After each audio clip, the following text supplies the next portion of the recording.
A very good day to you. I'm Hank Gross, Mid-HudsonNews.com. The news today brought to you by the Galleria at Crystal Run.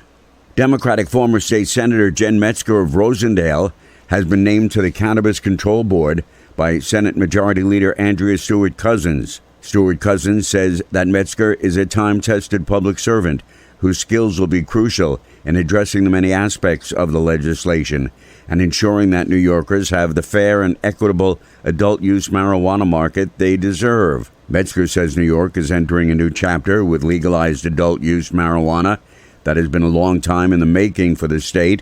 She says she looks forward to ensuring that the market is environmentally sustainable, equitable, and accountable so that New Yorkers can enjoy fair access to both the product and to the new economic opportunities it offers.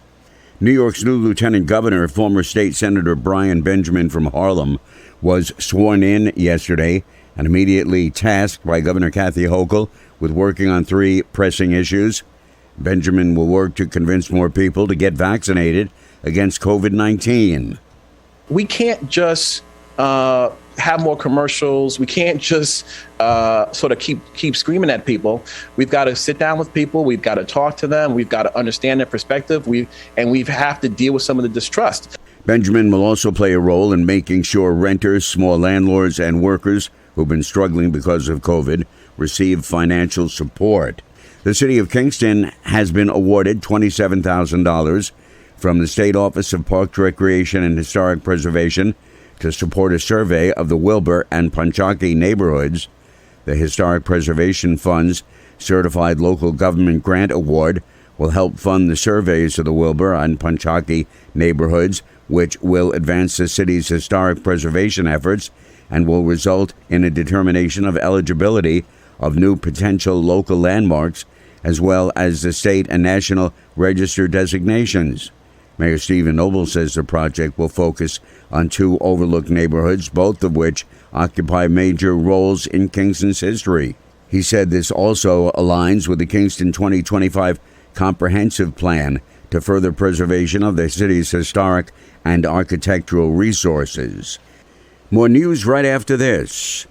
Galleria at Crystal Run is hosting an in-person Get Hired job fair event Wednesday, September 15th from 11 a.m. to 3 p.m. in Center Court. Local employers can interview, screen, and hire workers. Employers from a variety of industries will be in attendance looking for candidates at all skill levels. Legoland New York, Resorts World Catskills, and Heritage Financial Credit Union, along with JCPenney, Claire's, Macy's, Zales, and many other mall businesses. It's free to attend for all job seekers. Bring resumes and dress for your success. Interested in participating in the Get Hired job fair event Wednesday, September 15th? Contact the Galleria at Crystal Run or visit GalleriaCrystalRun.com.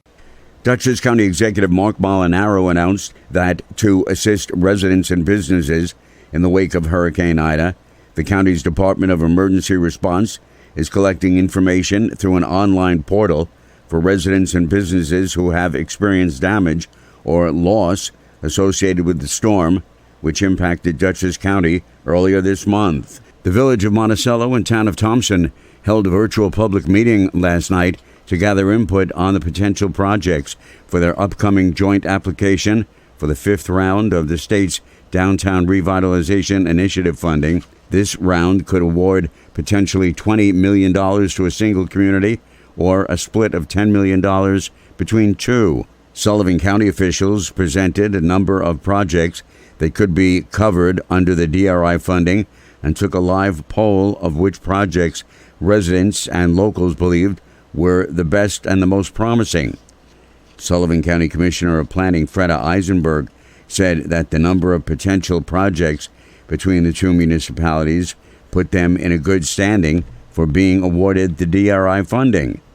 One of the things the state looks for in terms of its list is, a large list, because they know, over time, some projects might not be viable, they might drop out, or they might not be ready for the funding when the funding is available.